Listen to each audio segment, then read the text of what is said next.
Um dos maiores perigos da nossa época, irmãos, tem sido a entrega, é uma tendência a se entregar ao sentimentalismo. Você vê até mesmo homens experientes, masculinos de verdade, se entregando a este ponto de efeminação da masculinidade em nossos tempos.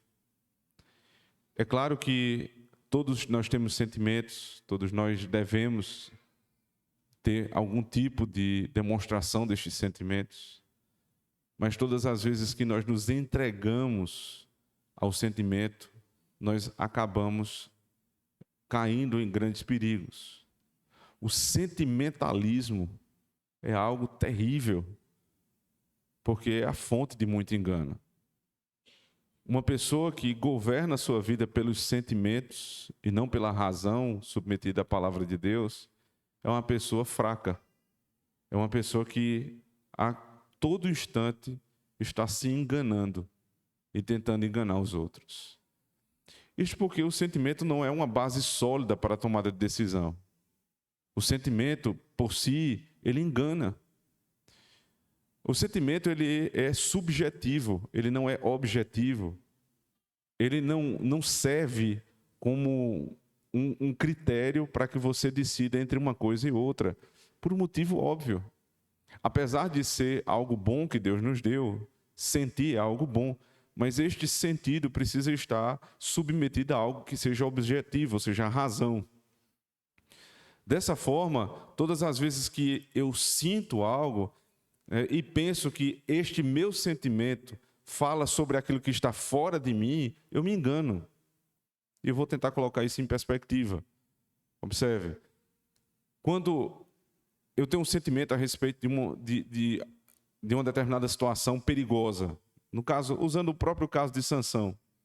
Sansão ele estava diante de um leão.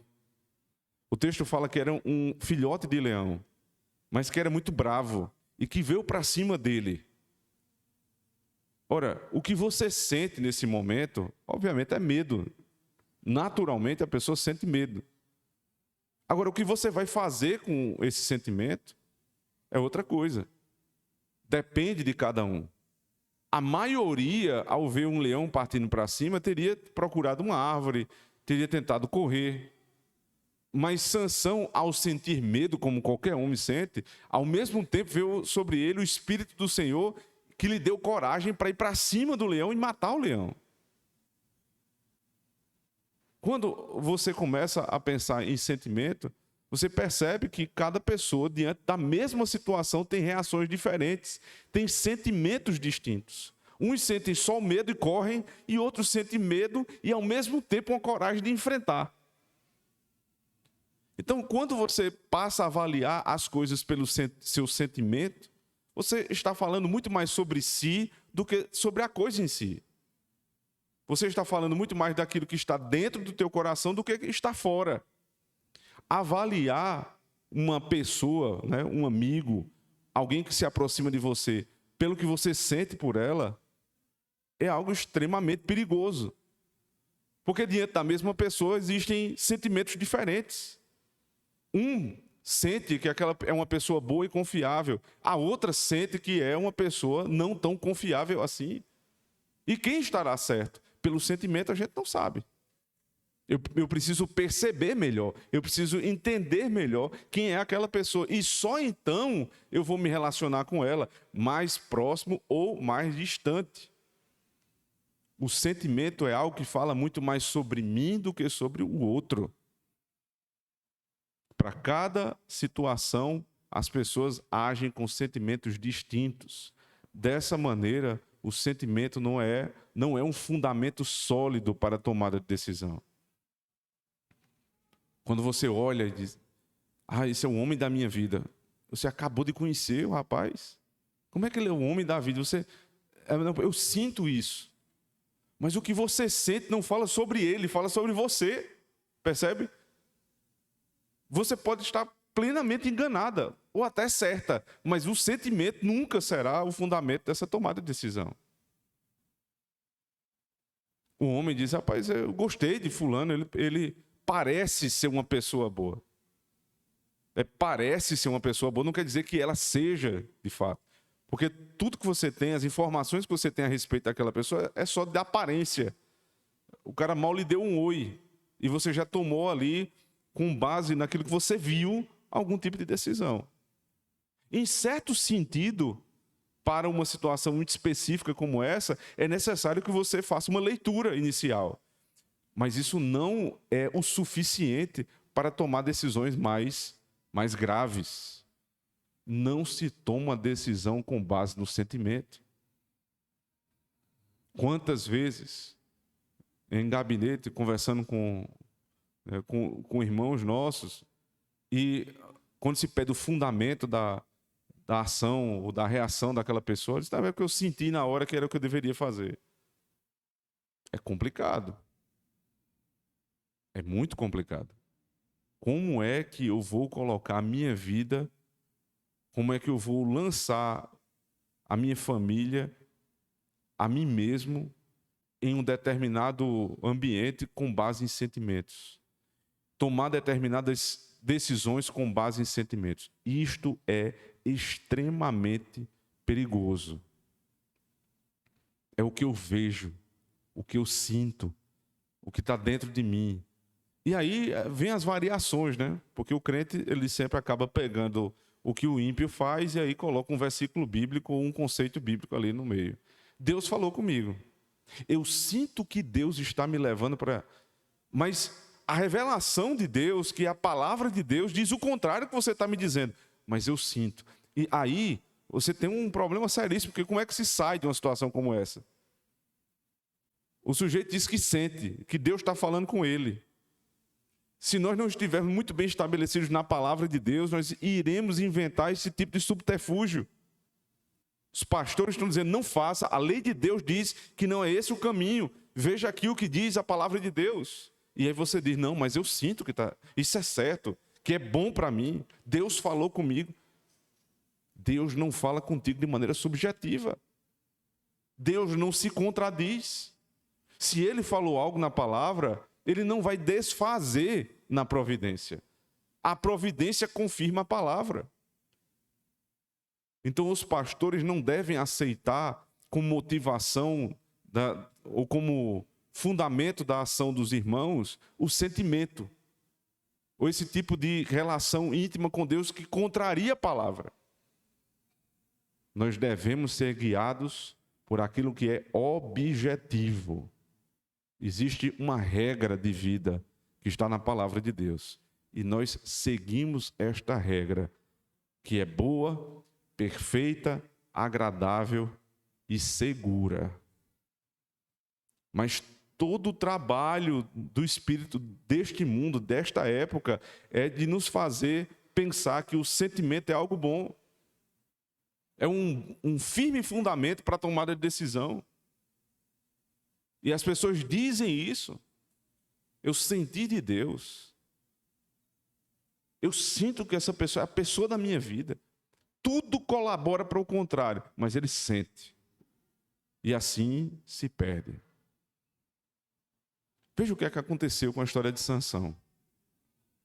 Um homem que foi, desde o seu nascimento, anunciado pelo anjo do Senhor, que teve uma mãe santa, consagrada, mas uma mulher tão discreta ao ponto de nem o seu nome ser citado na Escritura. Uma família equilibrada, nasceu debaixo do nazireado, ou seja, era um homem também consagrado ao Senhor. Um juiz de Israel, o último grande juiz de Israel. E quando você pensa, talvez, alguém pensasse na época, será que esse é o Messias? Será que esse é o Salvador? Homem justo, anunciado por Deus, nascido debaixo de promessa. Será que esse é o Messias? Então vem um texto como Juízes 14 para mostrar. Ainda não. Sansão ainda não é o nosso Cristo. Apesar de apontar muitas vezes para ele. Como é que nós sabemos disso? Espero que você esteja com sua Bíblia aberta. Juízes 14. começa dizendo assim: e desceu Sansão a Timnate, e vendo em Timnate uma mulher das filhas dos filisteus. Observe o verbo vendo. Agora, verso 2: subiu e declarou a seu pai e a sua mãe, e disse: vi uma mulher em Timnate das filhas dos filisteus, agora, pois, tomai-ma por mulher. Agora, verso 3: porém, seu pai e sua mãe lhe disseram: não há porventura mulher entre as filhas dos teus irmãos, nem entre todo o meu povo, para que tu vais tomar a mulher dos filisteus, daqueles incircuncisos? E disse Sansão a seu pai: toma-me esta, porque ela me agrada aos olhos. Verso 7: e desceu e falou àquela mulher, e ela agradou aos olhos de Sansão. Não há nenhum motivo objetivo para Sansão se agradar desta mulher. Ele viu e a cobiçou. Muito provavelmente, Dalila era uma mulher bonita, agradável aos olhos, uma mulher que encheu os olhos desse homem. E aí, quando isso acontece, quando o homem está vendido aos seus sentimentos, o que vem depois disso aí é derrota. Porque não há nenhum princípio objetivo da lei de Deus sendo guardado aqui. Deus disse que criaria a mulher para ser auxiliadora idônea. Como é que alguém olha para uma mulher e já diz assim: esta é a minha auxiliadora idônea? É impossível. Não faz nenhum sentido. E é assim que nós devemos, observando erros como o de Sansão, devemos alertar o nosso próprio coração e o coração dos nossos filhos. Os nossos filhos não podem ser governados pelos seus sentidos. Quando eles estão entrando naquela idade ali, onde começam a se interessar por uma mulher, ou a mulher se interessar por um rapaz, eles já deviam estar prontos. Eles deveriam ter sido preparados o tempo inteiro para não serem ludibriados pelos seus olhos. Porque para o homem não tem coisa melhor do que olhar para a mulher bonita e dizer: eu quero que ela seja minha esposa. Mas este é o único motivo pelo qual alguém escolhe uma mulher para se casar? Não, a Bíblia diz que ela tem que ser auxiliadora idônea. Esta mulher de Sansão, futura mulher de Sansão, ela tinha um grande problema que havia sido indicado na palavra. Havia uma proibição que um israelita se casasse com uma mulher de fora do seu povo. Não é um capricho da religião. É uma segurança para os crentes. Porque Deus sabia que sempre que os crentes do Antigo Testamento se envolviam com mulheres de outros povos, eles caíam em idolatria. É por isso que a resposta dos pais é: não há porventura entre as filhas de teus irmãos, nem entre todo o povo. Veja, na nossa família, na nossa tribo, não tem ninguém que agrade os teus olhos. Em todo o povo, saindo daquela localidade, mas em todas as tribos de Israel não há uma mulher que tu te agrades. Jovens que ainda não se casaram, não se deixem levar pelos seus olhos, pelos seus sentimentos. Existe uma lei que diz que o crente não pode se casar com o ímpio. Os pais precisam ser tão zelosos como os pais de Sansão, dando bons conselhos aos seus filhos, não temendo falar a verdade para os seus filhos. O argumento de Sansão foi: eu quero me casar porque ela agradou os meus olhos. A resposta dos pais foi: mas não é assim. Não se toma decisão assim. Não há porventura em toda a igreja um homem para você se casar, mulher. Não há uma mulher em toda a igreja de Cristo que queira se casar com você, que agrade os teus olhos. Se tem uma coisa que Sansão fez certa em tudo isso aqui, para que nós sejamos honestos com ele, foi que pelo menos ele pediu o conselho dos pais.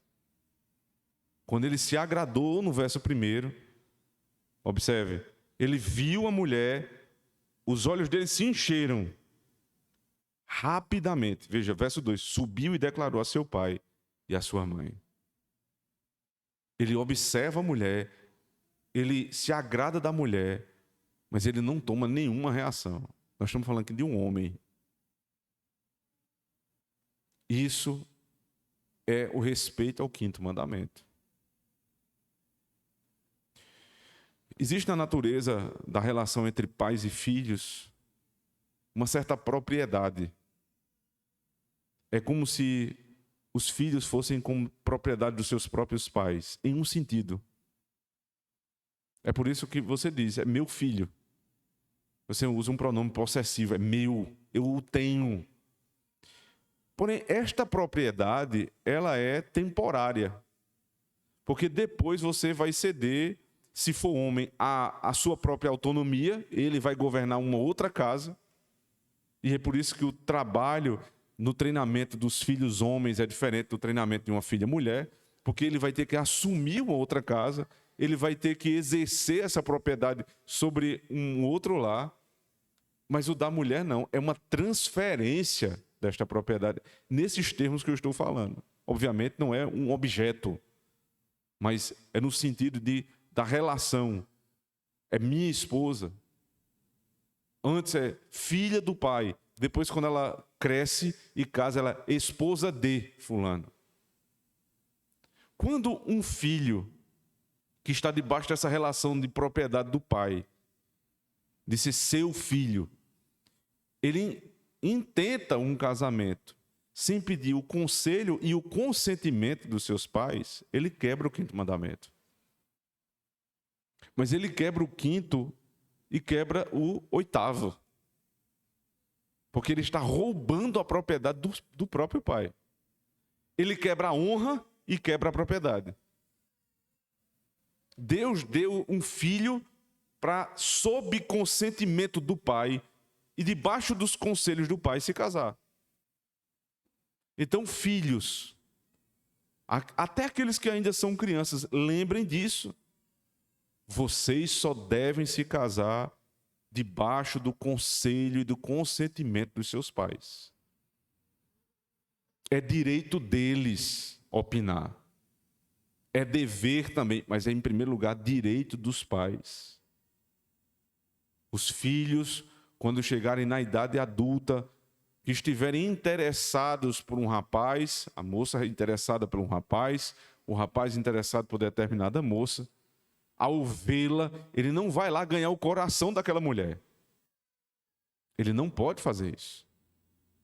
Ele primeiro precisa pedir o consentimento do pai. Ele precisa tomar conselho com a mãe.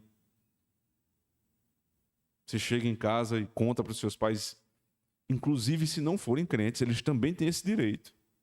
Evidentemente, em não sendo crentes, o tipo de conselho que ele vai lhe dar difere.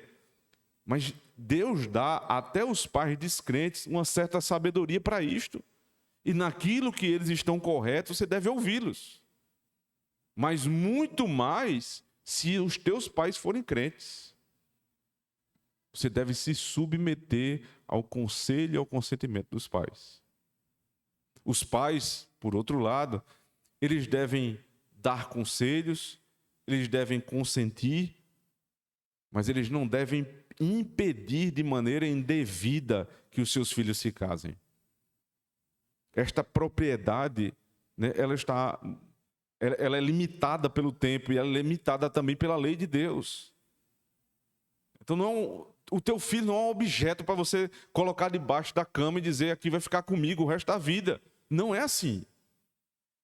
Os nossos filhos nos foram dados para que nós pudéssemos preparar para este mundo, para serem flechas contra este mundo, não para ficar debaixo da saia da mulher ou debaixo dos braços do homem. Eles precisam seguir a vida deles. Um dia isso acontecerá.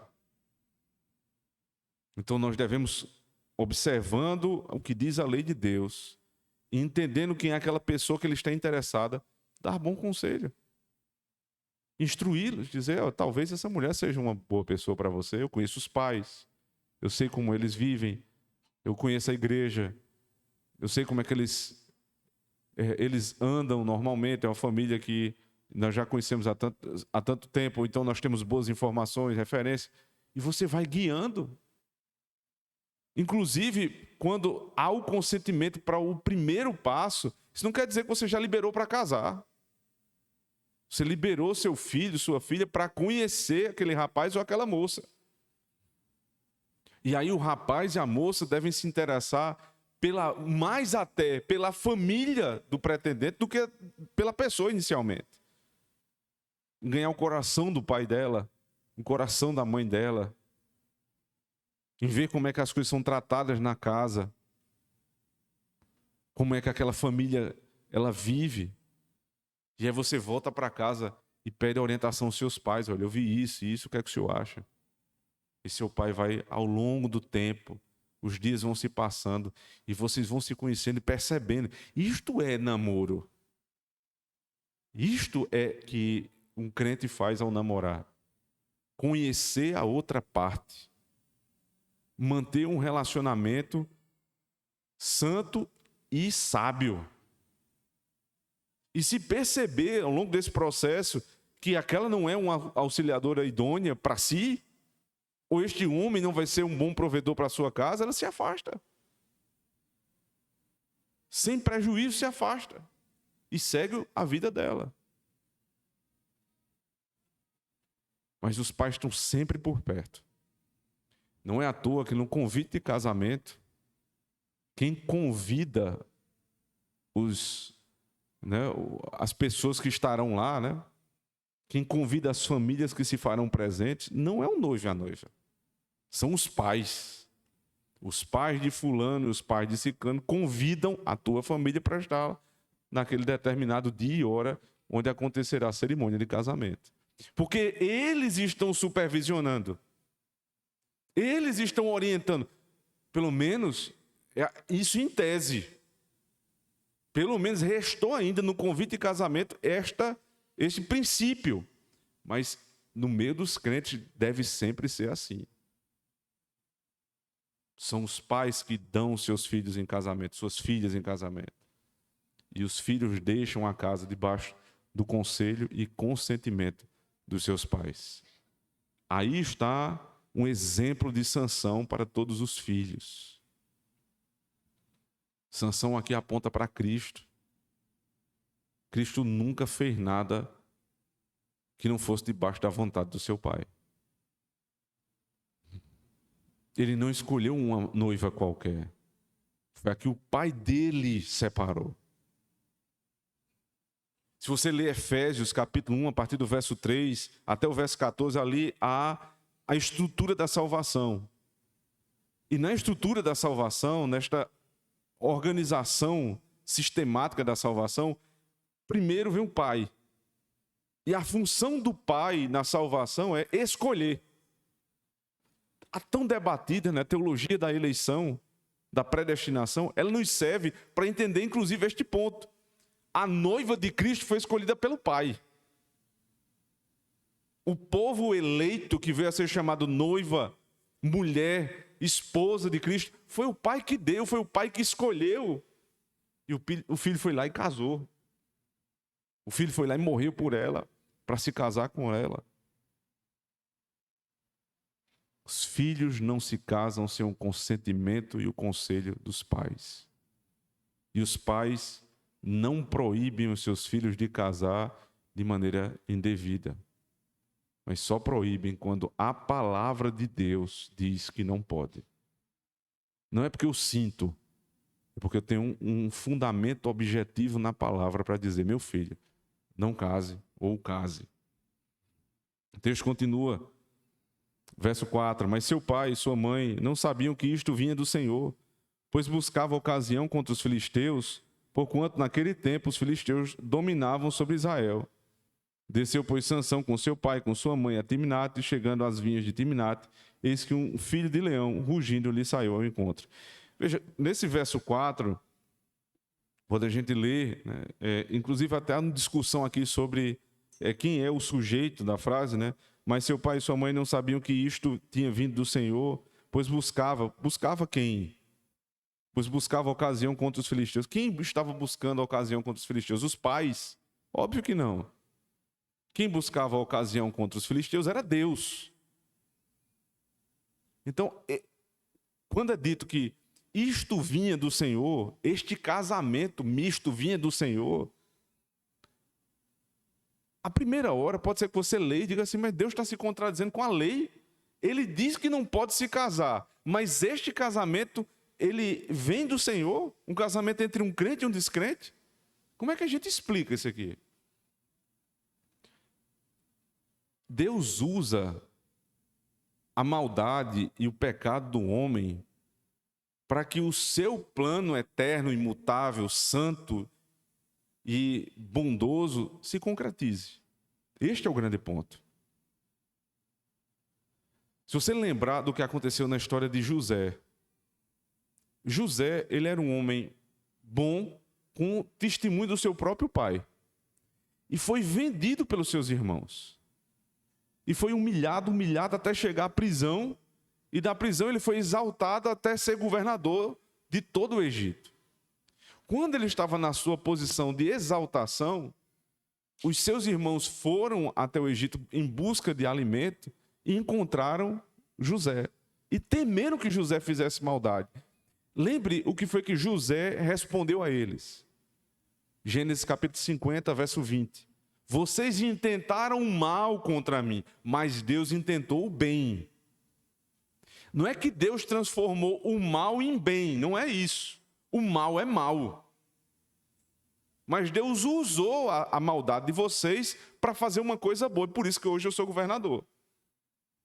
É assim que nós devemos encarar textos como esse aqui em Juízes 14.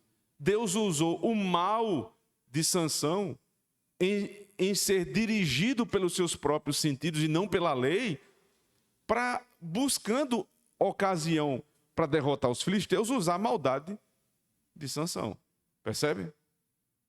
Se você ler, por exemplo, também Atos, capítulo 2, versos 23 e 24, no sermão de Pedro, falando a respeito de como se deu a morte do nosso Senhor Jesus Cristo, Pedro diz lá claramente que foi a intenção do Senhor que tudo aquilo acontecesse na cruz do Calvário. Mas os responsáveis pela morte de Cristo foram os homens. Deus, na sua eterna presciência e sabedoria, escolheu que Cristo devesse morrer da forma como ele morreu. Mas vocês são culpados. É tanto que quando os judeus escutam aquilo, eles ficam desesperados. Quando eles percebem que a culpa da morte do Filho de Deus era deles, eles ficam desesperados. E eles dizem, agora o que é que nós podemos fazer para nos salvar? E Pedro diz, arrependam-se e creiam. E sejam batizados. A culpa é de vocês, mas nada sai do propósito de Deus. Voltando aqui para Juízes 14, como é que pode um casamento misto entre um crente e um descrente vir da parte de Deus? Vem neste sentido.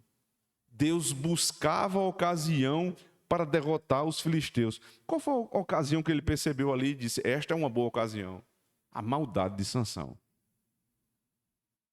Então o autor do mal é Sansão. Mas Deus governa todas as coisas, inclusive por meio do mal de um homem como Sansão, para destruir o inimigo do povo de Deus e proteger Israel. Você percebe como se dá a sabedoria de Deus? Tudo contribui para o bem daqueles que amam a Deus. O sujeito diz isso, repetindo Romanos 8, nas palavras de Paulo, mas quando chega num texto como esse, ele não sabe o que fazer. Claro, Deus usa a nossa maldade, impondo inclusive os castigos por conta da nossa maldade, mas para fazer o que é bom, para governar tudo para o bem daqueles que amam a Deus. Então, tendo esta perspectiva, a partir do verso 5, continua o texto. Desceu, pois, Sansão com seu pai, com sua mãe, a Timnate, chegando às vinhas de Timnate, eis que um filho de leão, rugindo, lhe saiu ao encontro. Então o Espírito do Senhor se apossou dele tão poderosamente que despedaçou o leão, como quem despedaça um cabrito, sem ter nada na sua mão. Porém, nem a seu pai nem a sua mãe deu a saber o que tinha feito. Interessante, ele vai caminhando, no meio do caminho ele encontra um leão. O leão vem para cima dele e ele despedaça o leão sem nada na mão, como se tivesse despedaçado um cabrito. A minha pergunta é: se despedaça um cabrito com a mão, é fácil fazer isso? Ora, já é praticamente impossível você matar um cabrito com a mão. Imagina um leão. Mas ele fez isso. E eu queria chamar a atenção do que o moveu a fazer isso. Veja, verso 6. Então o Espírito do Senhor se apossou dele tão poderosamente que ele despedaçou o leão. O Espírito de Deus deu força e violência a um homem. Deu força e violência para um homem. E Deus, o Espírito de Deus, faz um homem ser violento? Faz. Se for necessário, o homem precisa ser violento. Na verdade, os homens eles precisam estar preparados para serem violentos ao ponto de matar. Todo homem foi chamado para matar, para ter a capacidade de matar. Por um motivo. Desde que o mundo está em queda, sempre existem inimigos da nossa casa. Existem pessoas más querendo fazer todo tipo de atrocidade com a nossa casa. E a única barreira física que existe entre a maldade e a nossa casa é o homem. E se o homem não está preparado psicologicamente, fisicamente, espiritualmente para matar, este homem não é cheio do Espírito Santo. Prestem atenção. O que dizem dos crentes é que os crentes devem ser pacifistas. Usam textos como, né, se alguém bater no teu rosto, vira o outro lado, como se fossem em todas as ocasiões assim.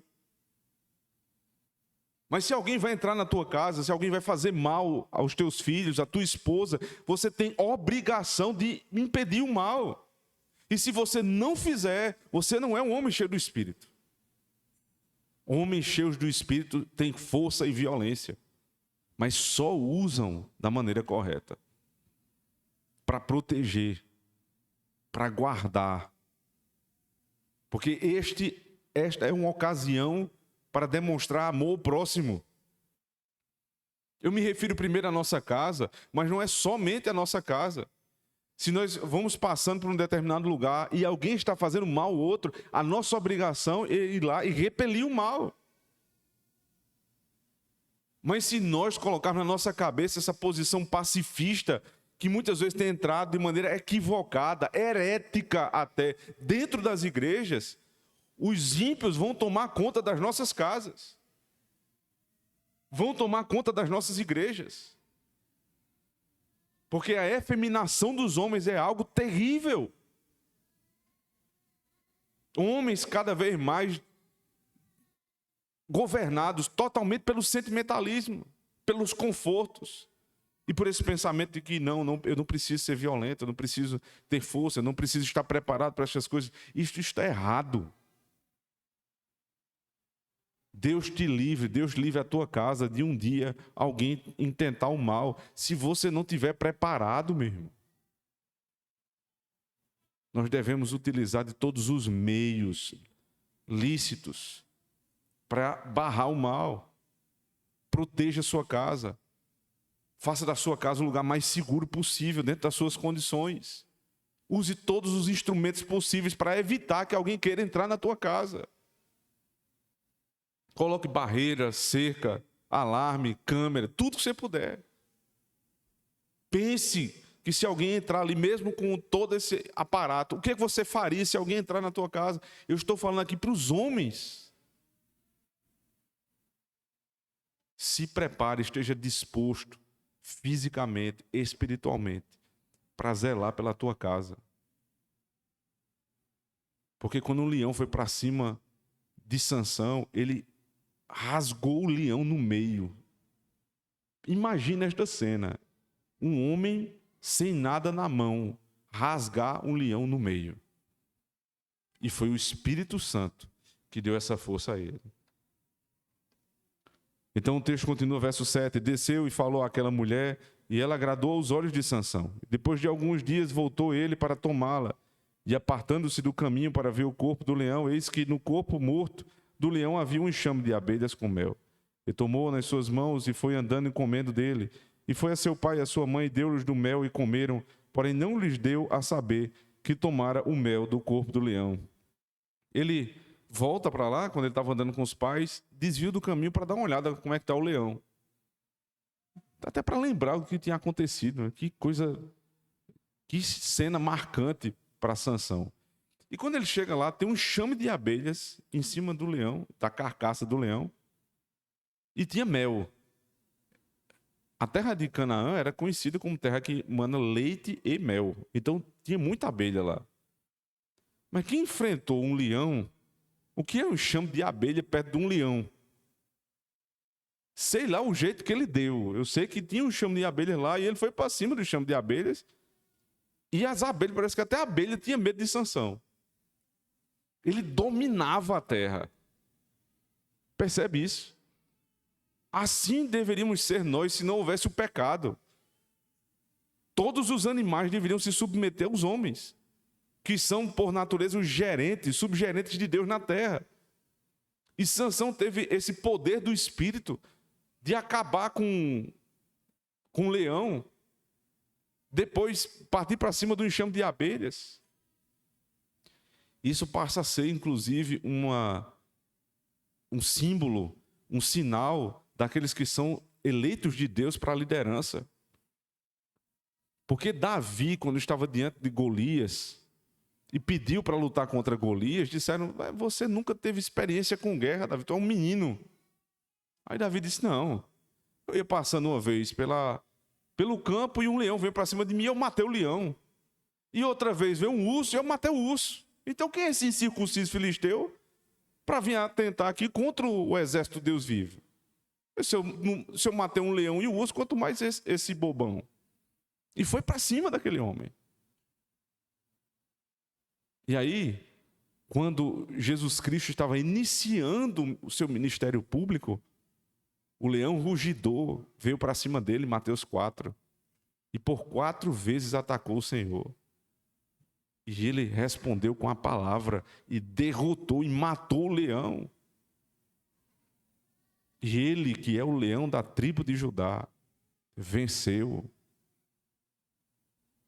Percebe?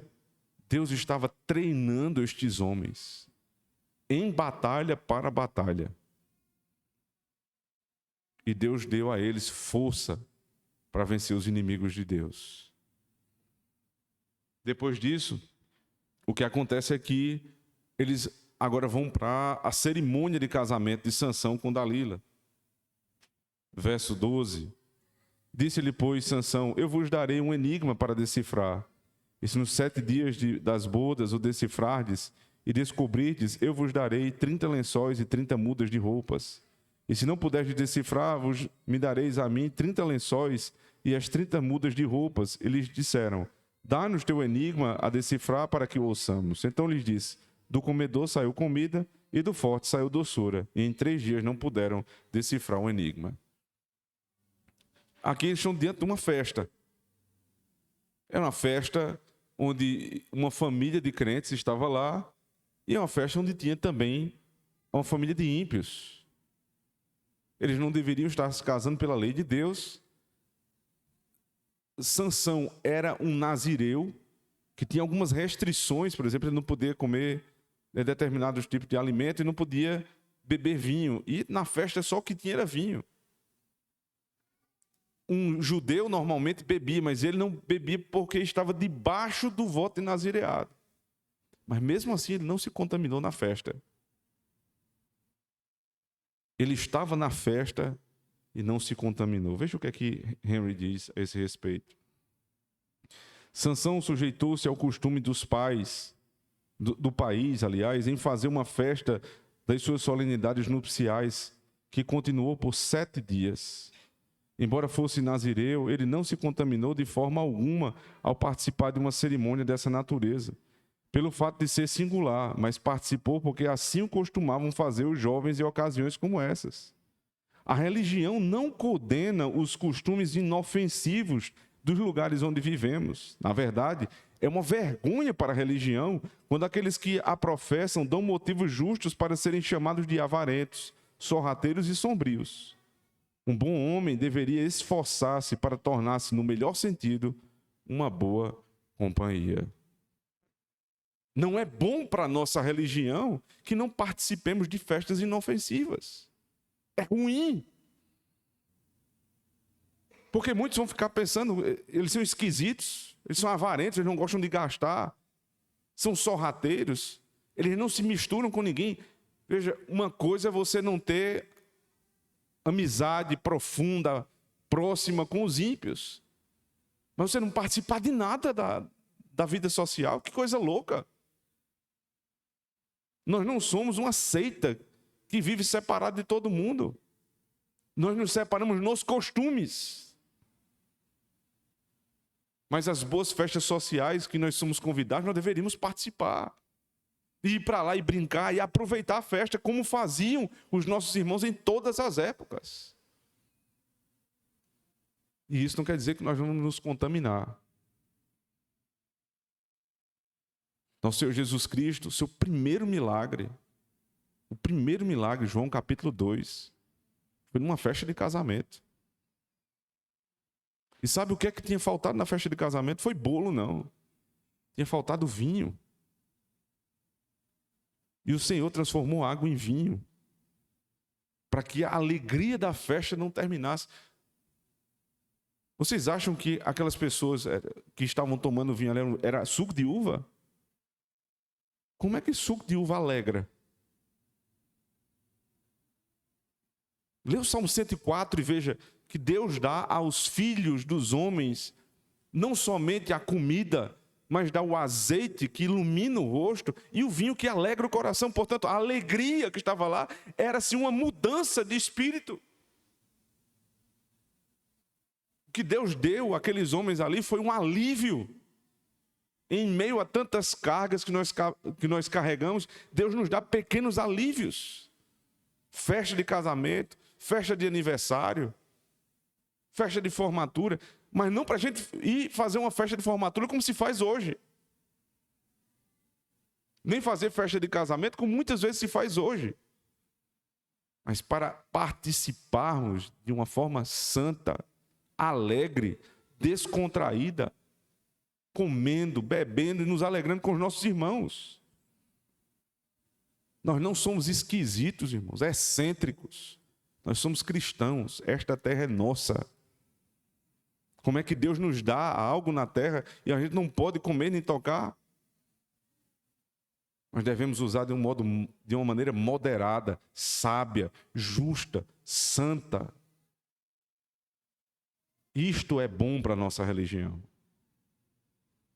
O que não é bom é fazer o que a lei de Deus nos proíbe. Não devemos fazer. Mas nós podemos nos relacionar. E é interessante que quando Sansão está lá na festa, o costume é que as festas fossem longas, 7 dias de festa. E você imagina que nessa festa você come, bebe e depois não tem mais o que fazer. Né? Ninguém vai passar 7 dias só comendo e bebendo. Então, algumas conversas deveriam ser levantadas ali. E a forma como ele entra na conversa é algo fantástico, porque ele traz razão à conversa. Ele traz um enigma. Vamos aqui trabalhar com a mente. As festas dos ímpios tendem a serem animalescas. A razão não é trabalhada em momento nenhum. Mas as festas onde os crentes estão são cheias, são governadas pela razão. Nós estamos lá comendo, brincando, bebendo, mas vez por outra a gente tem uma conversa sábia, um momento ali sério. Nós estamos aproveitando o tempo debaixo da razão que está debaixo da lei de Deus. E ele traz o enigma para que as pessoas pudessem pensar: do comedor saiu comida. e do forte saiu doçura. Ele estava se referindo ali ao leão. Só que ele estava brincando com alguém que não estava para brincadeira. Final da sessão anterior, verso 11, diz assim: E sucedeu que, como vissem, trouxeram 30 companheiros que estavam com ele. Será que esses companheiros eram confiáveis? Eles vão se demonstrar que não. Porque quando Sansão levantou o enigma, eles se enfureceram com Sansão. Tenham cuidado com brincadeiras diante de pessoas que não são confiáveis. Brincar, descontrair é algo muito bom. Mas tenha cuidado com quem você brinca. À medida que ele estava levantando ali um enigma, uma brincadeira, é algo que não deveria ser levado tão a sério assim. Eles foram como que feridos na honra. E estes 30, entre aspas, companheiros, se revoltaram contra Sansão. E aí veja, verso 15. E sucedeu que ao 7º dia disseram à mulher de Sansão: Persuade a teu marido que nos declare o enigma, para que porventura não queimemos a fogo a ti e a casa de teu pai. Chamaste-nos aqui para vos apossardes do que é nosso, não é assim?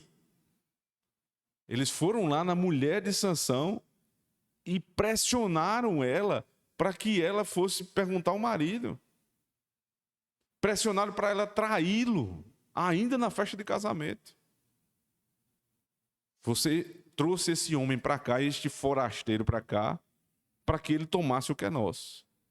Porque no enigma, caso eles não acertassem, eles tinham que dar algo a Sansão. Sob pressão, uma mulher filisteia, que não tinha os mesmos princípios da família de Deus, que não estava arraigada na lei de Deus, cedeu. E como foi que ela convenceu Sansão? Ora, ela já conhecia o ponto fraco de Sansão. Ele era um homem sentimentalista. Verso 16. E a mulher de Sansão chorou diante dele e disse: Tão somente me desprezas e não me amas, pois deste aos filhos do meu povo um enigma para decifrar, e ainda não declarastes a mim. E ele lhe disse: Eis que nem a meu pai, nem a minha mãe eu declarei, e tu declararia a ti? Verso 17. E chorou diante dele os 7 dias em que celebravam as bodas. E sucedeu, pois, que ao 7º dia ele o declarou, porquanto o importunava. Você percebe que o texto vai deixando claro isso? Chorou, e ele cedeu porque ela importunava. Sansão era daquele tipo de homem que, se a mulher chegasse para ele e dissesse: você não faz isso porque você não me ama, ele ia lá e dava tudo à mulher. Não se dá tudo à mulher. Nem a mulher, nem a filha, nem a ninguém. Não se cede à pressão emocionalista, sentimentaloide. Não se faz isso. Quando tua mulher tentar te convencer de algo com esse tipo de sentimentalismo, você vai lá e repreende-a. É pelo argumento racional que se convence. Por um fundamento lógico, por uma coisa objetiva, não com sentimentalismo.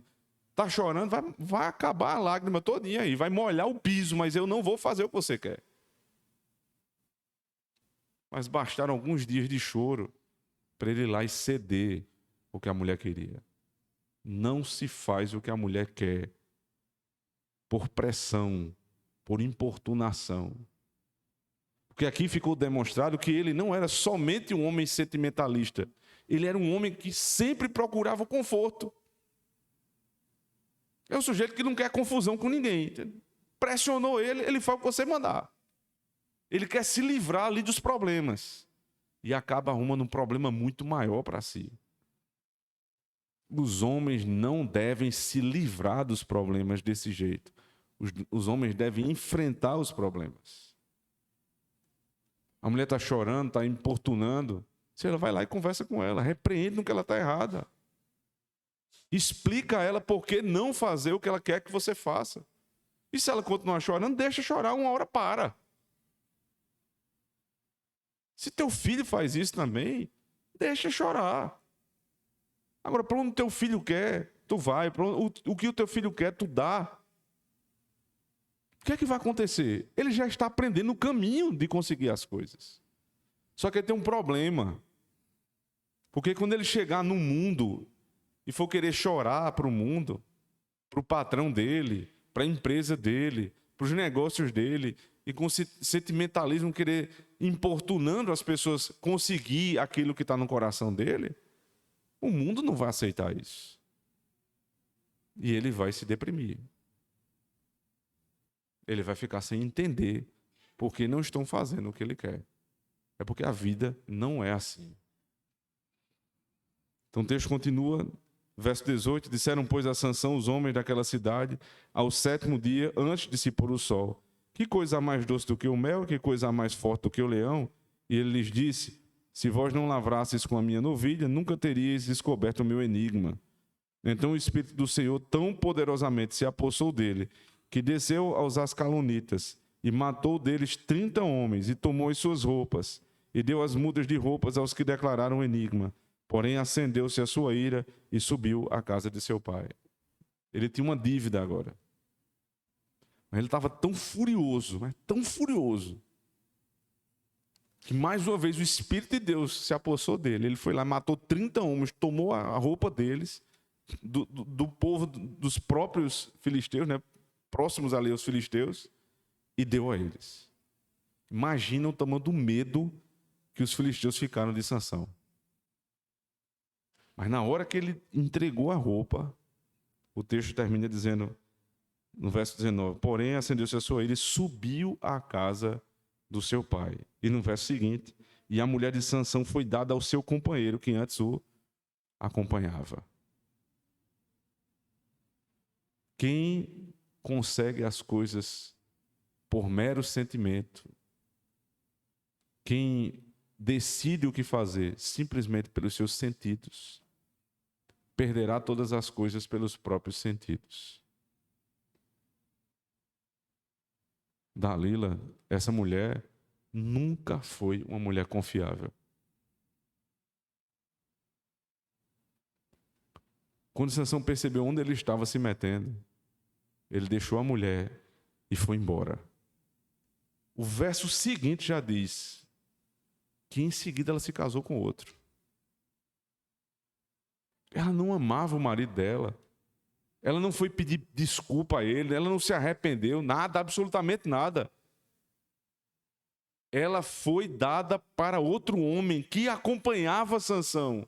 Veja a quantidade de pessoas ruins que se aproximaram de Sansão por ser um homem vendido aos seus sentimentos. Quem ele pensava que era amigo dele, tomou a mulher dele. A mulher que ele pensava que era boa por conta do que ele via, traiu o próprio Sansão durante a festa de casamento. Você imagina o tamanho da desgraça da vida desse homem? A humilhação que ele passou. E o grande paradoxo de Sansão, apesar de ser forte para matar um leão, para despedaçar um leão com as suas mãos, era fraco diante de uma mulher. Quantos homens não são assim? Fortes, viris, enfrentam até um leão, mas se acabam diante de uma mulher. Ordenam centenas de funcionários, mas chegam em casa, são mandados pela mulher. Porque querem agradar, porque não querem ter problema, porque não querem ter um ambiente ruim em casa. Sansão mostrou que não é Cristo. Cristo é amável com sua esposa, mas não faz o que ela quer. Não faz tudo o que ela quer. Ele dá tudo o que ela precisa, não tudo o que ela quer. Ele ouve, mas só dá ouvidos àquilo que é bom. Ele é a perfeição do homem, do marido, do noivo. não se entrega aos seus próprios sentimentos, mas faz o que o Pai manda. Nós devemos aprender, irmãos, não com Sansão nesse ponto, mas com Cristo. Sempre que você estiver diante de uma situação, você tem que tomar a decisão. Não se paute no que você está sentindo. O teu sentimento não fala sobre a situação, fala sobre ti mesmo. Não é sobre a coisa que está fora, é sobre como você reage a ela. Como é que você vai tomar isso como fundamento da tua decisão? Não faça isso. Não haja pelos sentimentos, mas tente perceber a situação. Tente inteligir.